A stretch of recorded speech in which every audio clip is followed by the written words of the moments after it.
So now let's take a trip down to the desert. We're going to examine the Phoenix Suns in this next episode of Study Hall with Steven Alves in the Offseason review segment of the Pacific Division.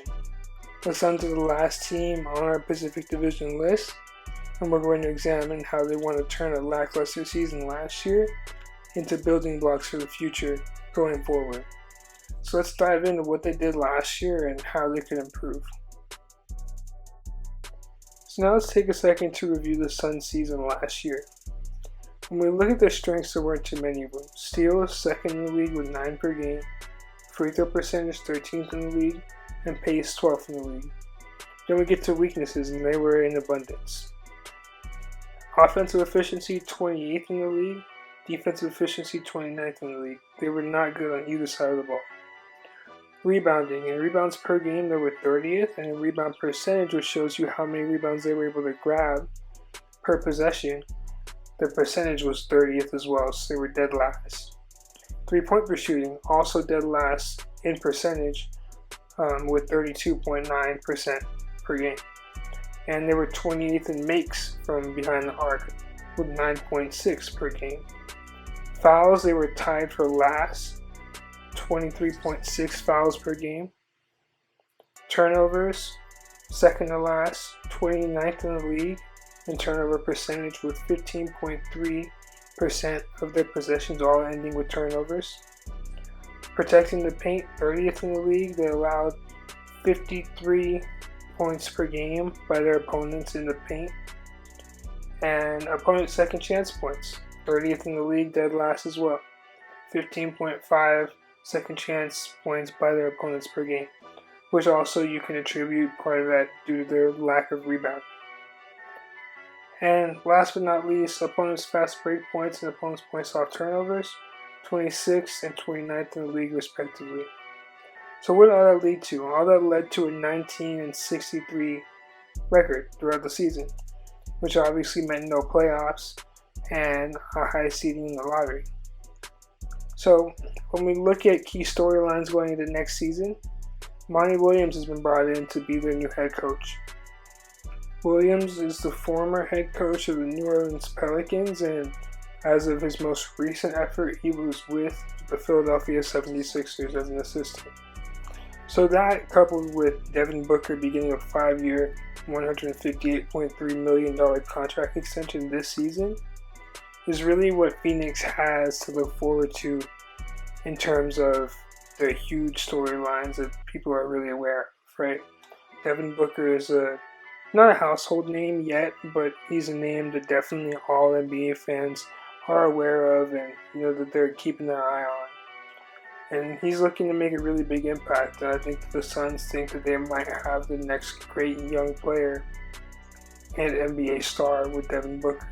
And they really think that Monty Williams is the leader they've been looking for to help them rebuild the culture that they've so desperately wanted and have been lacking.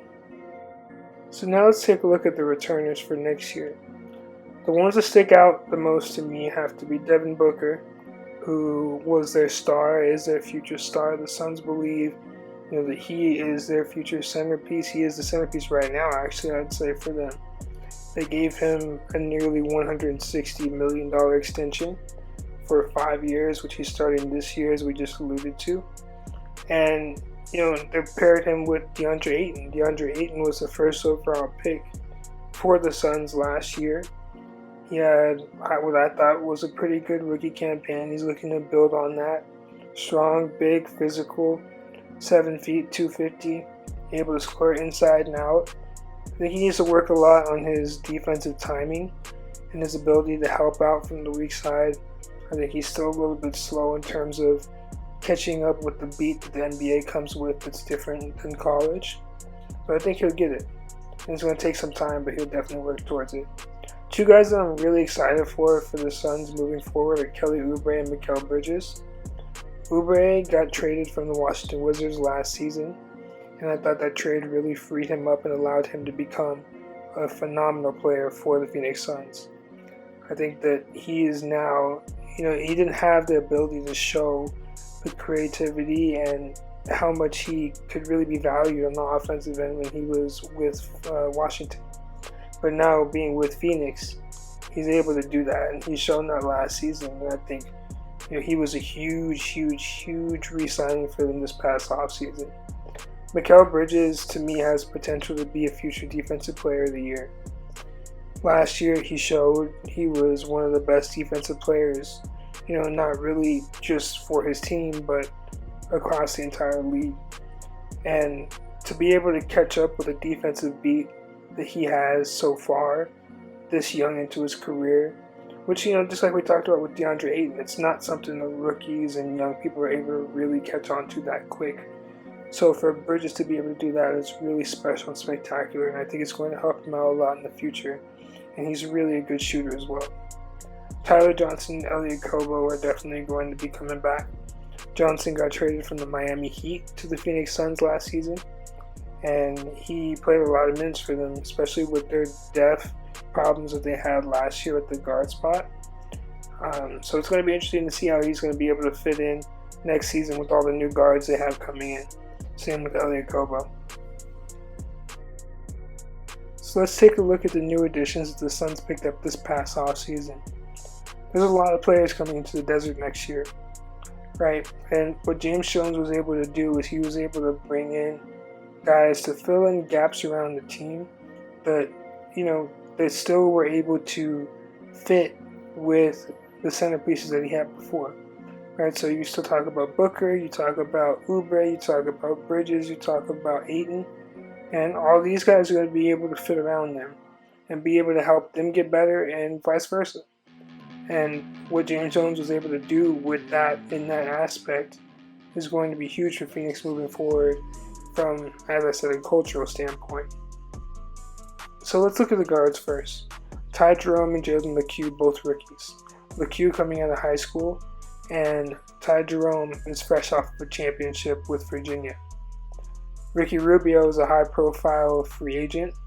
He played most recently for the Utah Jazz, and previously before that he was with the Minnesota Timberwolves. He's going to help fill that gap that they were so desperately missing last season at point guard. Javon Carter, he's a defensive specialist. He's coming from the Memphis Grizzlies, played a lot with the Memphis Hustle in the G League. Dario Saric, and when we talk about forwards, to me, Saric will come in and be automatically the third best player on the Phoenix Suns roster. He is crafty, he knows how to score while being able to enhance the ability of his teammates. His skill level allows him to really diversify an offense more than players at his position are usually able to do. And defensively, he's really underrated. Cameron Johnson, he's a rookie coming from North Carolina. He, to me, has potential to be one of the best 3-and-D players in the league. His size, understanding of the game, and flow are really uncanny for someone that hasn't even played a game in the NBA yet. I think he's going to be huge for them in that aspect. Check Diallo, he's coming from the New Orleans Pelicans. He is a really good low post passer. He can score from the low post, and he's also a good pick and roll finisher. Frank Kaminsky, he's a shooter coming from the Charlotte Hornets. And Aaron Baines got traded from the Boston Celtics. He's good in the pick and roll, he's a good shooter, and he's a really good defender, and he's going to help them, control some of the issues they had last year in the paint that they were so desperate in terms of needing to fill and finish. So when we talk about incoming players for the Phoenix Suns, Cam Johnson is probably my most excited to watch for next season. I think that he has potential to be, like I said, one of the best 3-and-D players in the NBA. And really, the sky's the limit for him in terms of how good he can be with this team. He played in college for 5 years. He graduate transferred from Pitt to UNC. He got injured his freshman year at Pitt and was able to recover and really grow into the phenomenal player he's been and is today. Last year, he led North Carolina in scoring, which was great, and he did it with really good efficiency.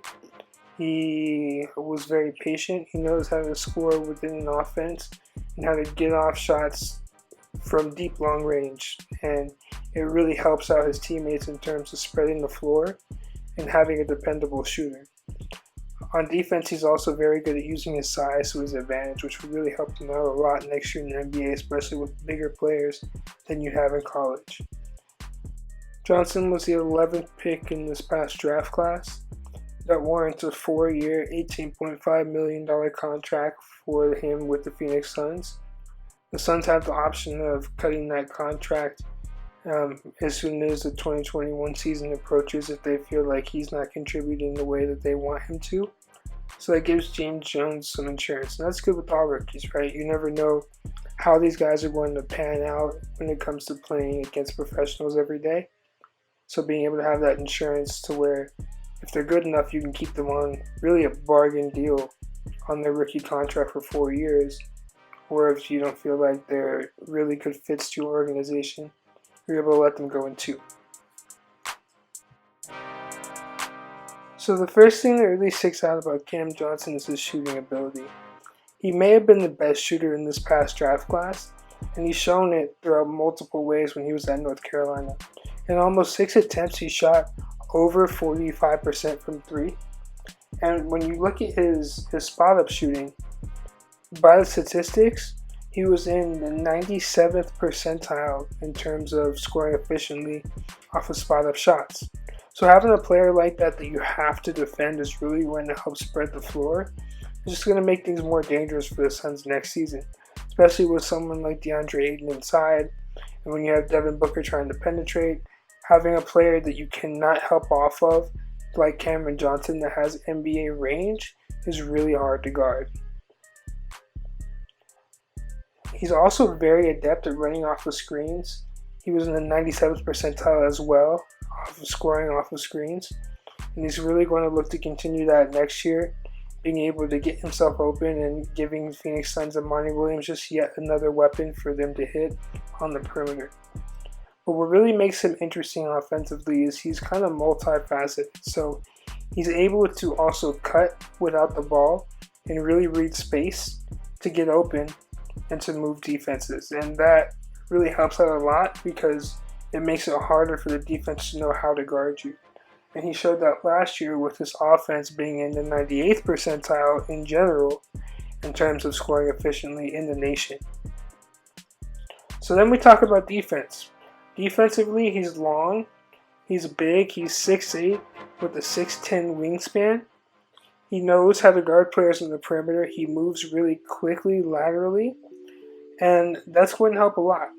When you talk about his pick and roll ball handling defense, he was in the 80th percentile in the nation.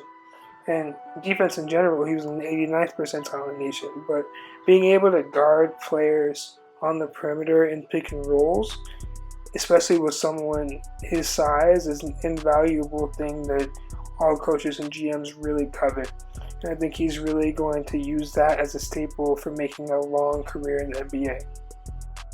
Next up on the list is 2019 NCAA champion Ty Jerome, coming from the University of Virginia. He was a 24th overall pick in the NBA draft this past offseason. He's a point guard. He's really two-way Swiss Army knife, so he's really multifaceted and can do a lot of things on both the offensive end and the defensive end. He signed a 4-year, $11.1 million contract. Same standard rules apply with Cam Johnson, where the Phoenix Suns and James Jones can pick up the 2021-2022 season if they choose. It's a team option. But adding a player like Ty Jerome really helps out because of the maturity that he has, that he's shown, and the poise that he comes from with the winning background at Virginia helps to add some winning culture to the Phoenix Suns locker room. And I think that's a huge pickup for them in terms of character and culture that they want to start to develop.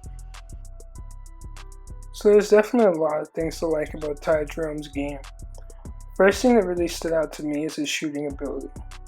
Ty Jerome shot nearly 40% from the three-point line last season off of about 5.5 attempts per game.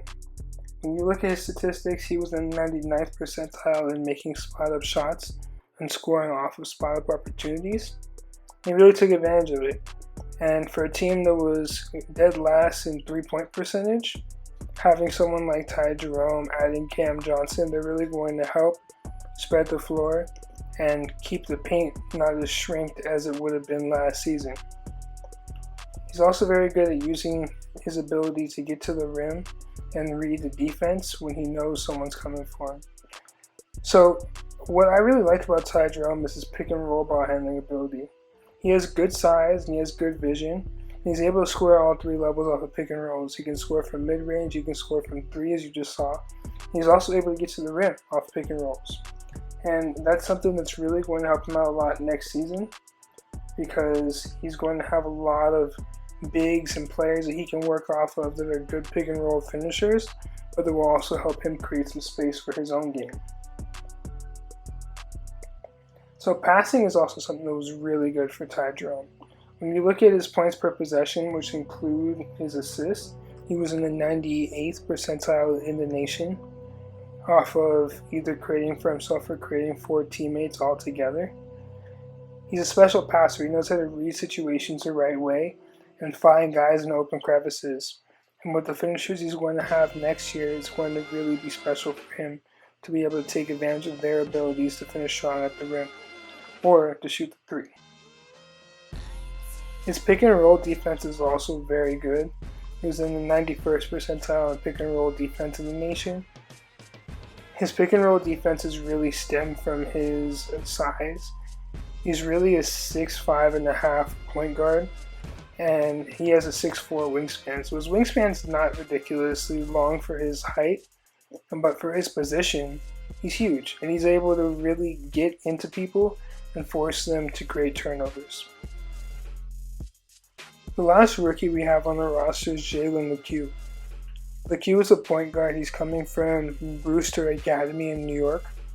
He stayed in high school for an extra year so he didn't have to go play college basketball in the NCAA. In the NBA and the CBA in particular, players must at least be 19 years old and 1 year removed from their original high school graduating class before they're eligible to get drafted into the NBA. So he did that. He waited an extra year so he didn't have to go to college. He became 19. He entered into the draft. He was not drafted, but he was signed after the draft by the Phoenix Suns.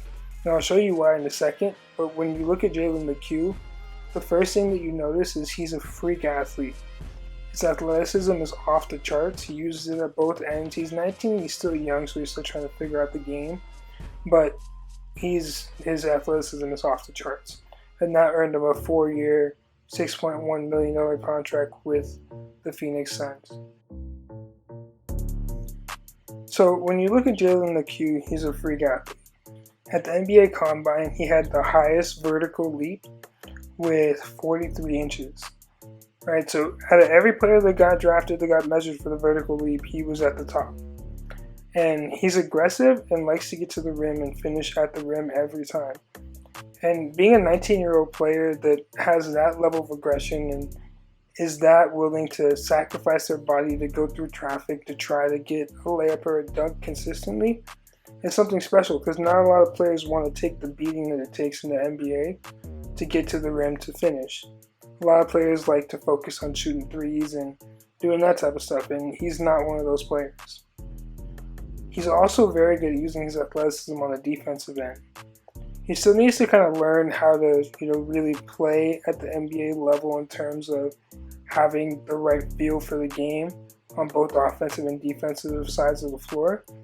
But what I like about him is his potential and his ability to work and his willingness to do the dirty work.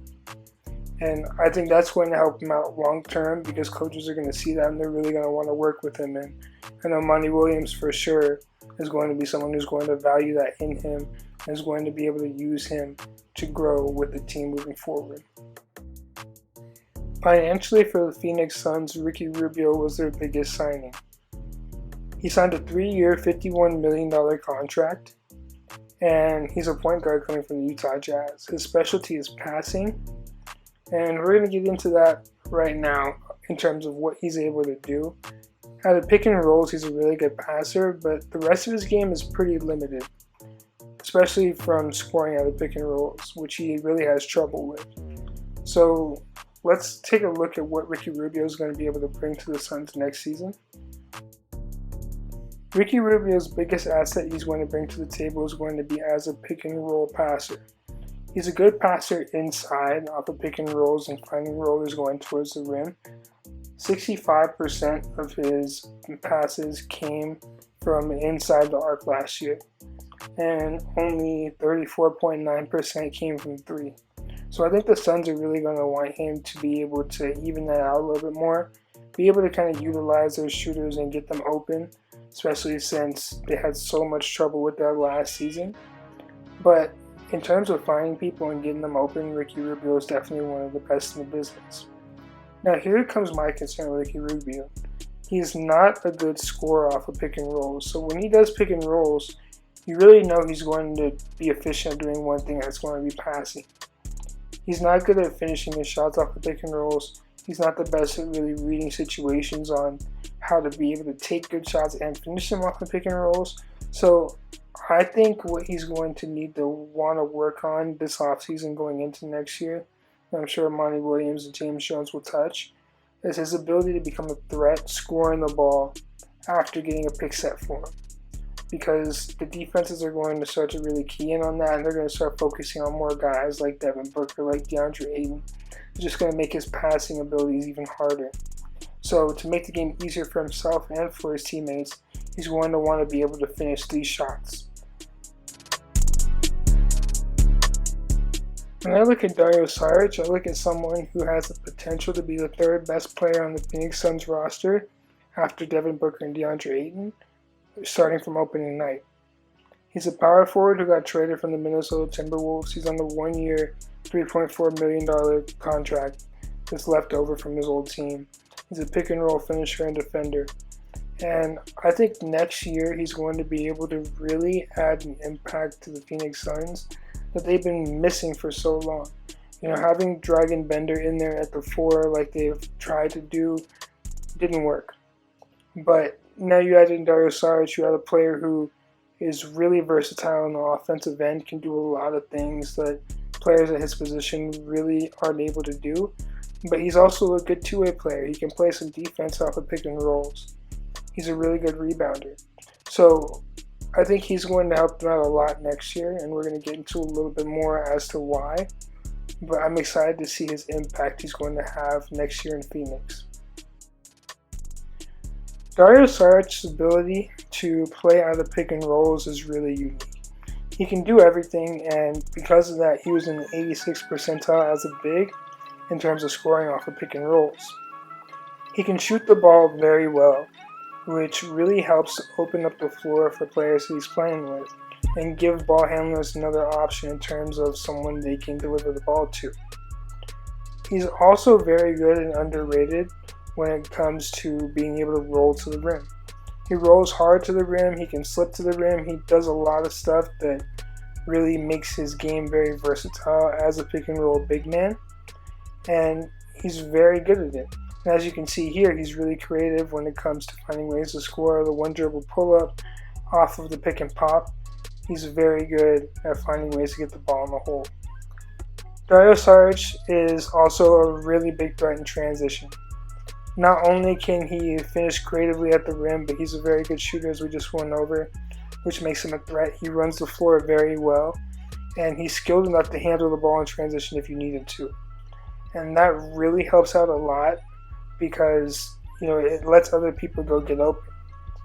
He's also very good at finding his open spots off of transition opportunities to be able to either get to the rim or to be able to score from three-point range efficiently. Defensively, off of pick and rolls, Dario Saric is also very good. Saric was in the 81st percentile when it came to getting stops off of pick and rolls as the big. He uses his length to contest shots at a high rate, and he's also very good at providing help and walling off pick and roll ball handlers when they're trying to get to the rim. He shows his body and makes sure that he makes it tough for them, often causing turnovers or causing a distraction for them when they're trying to score the basketball, which will really help out a lot next year for a Phoenix team that's been missing a quality four-man that can play on both sides of the ball for years. So I said next season the most intriguing player for me to watch is going to be Cam Johnson in terms of incoming guys for the Phoenix Suns.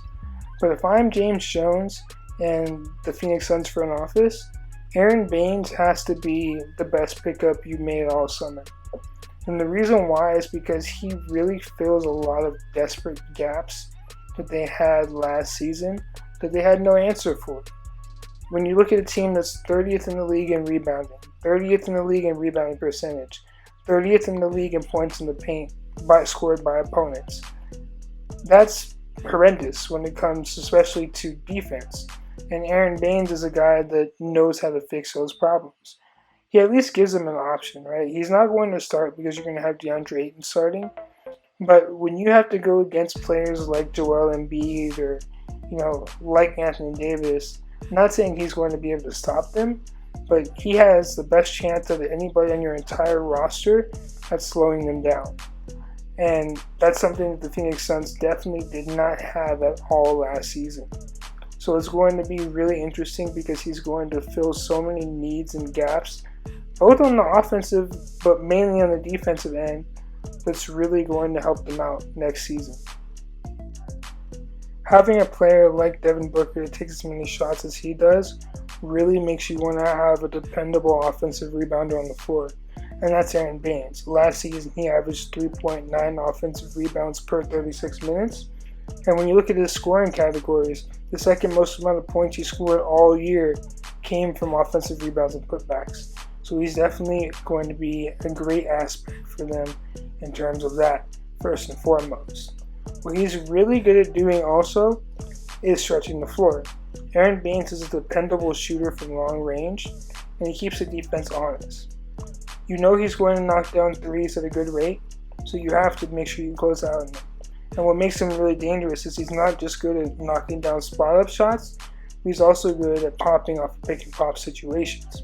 So you have to make sure you're there and you're ready for him when he's going to do that to you. What he's also really good at that's underrated is posting up. He's strong. Aaron Baines is probably top 10, top 5 strongest players in the NBA when you talk about just pure strength. And he knows that, and he's able to seal off defenders, big or small, in appropriate situations to get as close as he can to the basket for quick little jump hooks just like that. Defensively, he's intimidating. Guards don't want to go down towards the basket because Aaron Baines, being the player he is, Australians have a really knack for being known as tough players. So, if you go down the lane with Aaron Baines waiting there at the rim, you're going to get hit or you're going to get blocked. And if you get hit, it's going to hurt. So players don't want to go down there. And when you look at big guys, just like we see here with Joel Embiid's probably the strongest guy we have in the league. He can't keep his balance while he's backing down Aaron Baines. Aaron Baines gives the Phoenix Suns something that they haven't had before, and that's someone that can not only protect the paint, but also protect against post players. And when you don't want players like Joel Embiid or players like Anthony Davis just going off on you, you want at least some chance or some person on your roster that can slow them down. And they haven't had someone like that before. Aaron Baines gives them that option. So he's going to be huge, and he's going to be a gem for them next season. Next up, we have Frank Kaminsky. He's coming from the Charlotte Hornets, and he signed a 2-year, $9.7 million contract with the Phoenix Suns. His main specialty is he's a shooter. He can knock down shots from long range at a high rate, and that's what he does best. He's also a really underrated low-post scoring threat that the Suns might look to utilize next season in certain situations. So we'll get into that right now. So when you're scouting Kaminsky's game, the first thing you really want to zone in on is his shooting ability.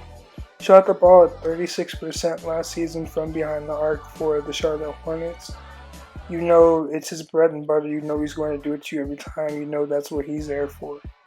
Right? That's his main specialty. That's why he's on the floor, is to spread the floor for his teammates. So he's going to fit just right in with the Phoenix Suns, who were dead last in that category last season.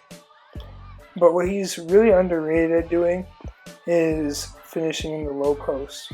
He can post up, use his size, he's smart so he knows where to get to in his spots. He knows how to read his defender. As you just saw right there in Anthony Davis, Kaminsky's really good at finding ways to be deceptive in the post, get smaller players switched onto him, read who's guarding him, and find ways to finish. And you see right here, James Harden is a really good post defender, but Kaminsky reads the baseline, see there's no help, is able to finish over the top and get the and one. Smart player. Check Diallo is next on our list. Diallo is coming from the New Orleans Pelicans. He's a power forward. His specialties include pick and roll, and he's really good at passing, and he's okay at scoring out of the low post. So when I look at Diallo, I look at him still as a project. Lots of NBA executives have been really high on him since he came into the league because of his potential. And he's only going to be 23 in only 2 weeks from now, September 13th. So he's still young, he's still growing, he's still figuring it out. And you could definitely see he has potential to be a really good player. But he's still a project that people are working on, and you could still see that when he plays. He signed a 2-year, $3.5 million contract with the Suns, and they have a team option. So after this year, if they don't like him, they don't have to bring him back. Which again draws back to what I was saying about him being a project. You know, if you don't think he's going to be beneficial enough for you to spend your time into developing, then you don't have to bring him back. And I think that's a smart move by the Suns front office, because you don't know how his development is going to be with your program until you get him in there. So getting him in there for 1 year and negotiating that is really smart on their front office's standpoint. Diallo's best quality offensively is his ability to score off of pick and rolls. It's not an elite score off of pick and rolls, but it's definitely what he does the best. He's able to finish at the rim. He's able to finish in traffic at the rim, which really helps out a lot, especially for someone his size. People don't really have that ability to be acrobatic and athletic at the rim to where they can finish around contact, and he's pretty good at doing that. So that helps out definitely for sure. What he's also really good at doing, well, not really good, but what he's also pretty good at doing is he also has a pretty good mid-range jump shot. He can stretch the floor a little bit and pick and pop from the mid-range area, which gives him some more versatility when it comes to pick and rolls. But to me, what he's really undervalued at doing is passing out of the low post.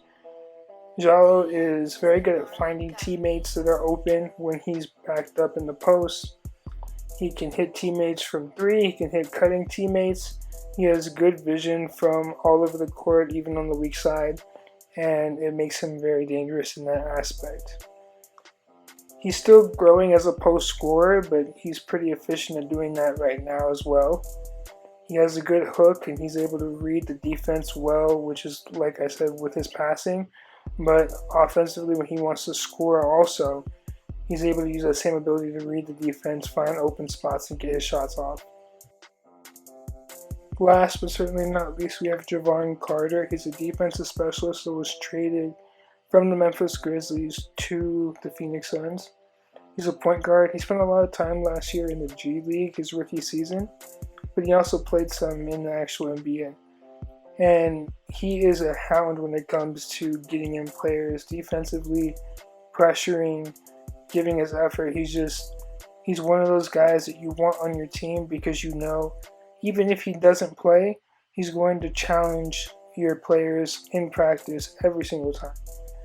And he's going to be a great fit for that team, because just like we talked about with them wanting to change the culture and add a new level of, winning attitude and toughness and grit to that team, Jevon Carter is going to be one of those guys that's going to spearhead that movement of changing around that locker room.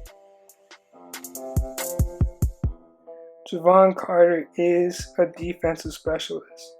Here's some clips from him with the Memphis Hustle last year. You can see he sticks on his offensive player, makes it tough. He's not afraid to take the ball. He will take that. If it's in front of him, he will grab it and take it from you. Right? His job is to go out there and get a stop, and he doesn't care how he does it. He'll either make you miss a shot or he'll take it from you. Javon Carter is really going to help out next season with changing that culture like we spoke about in the Phoenix Suns locker room. So many of the guys last season and in the past couple of seasons really didn't have that grit and that challenge that they had to face. And Javon Carter is going to bring that. He's going to bring a challenge because he's going to want minutes and he's a pure competitor. But he's also going to bring a challenge in practice. He's going to be, I would not be surprised if he is guarding Devin Booker during half the possessions during practice.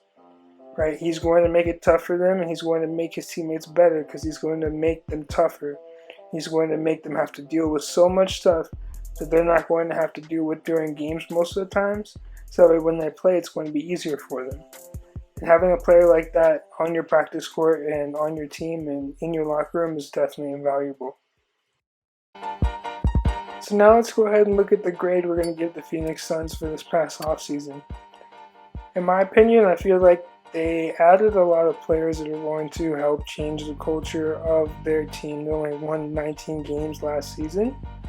But I also feel like they didn't really add enough to push them over the top to be able to compete in the West or for long-term success.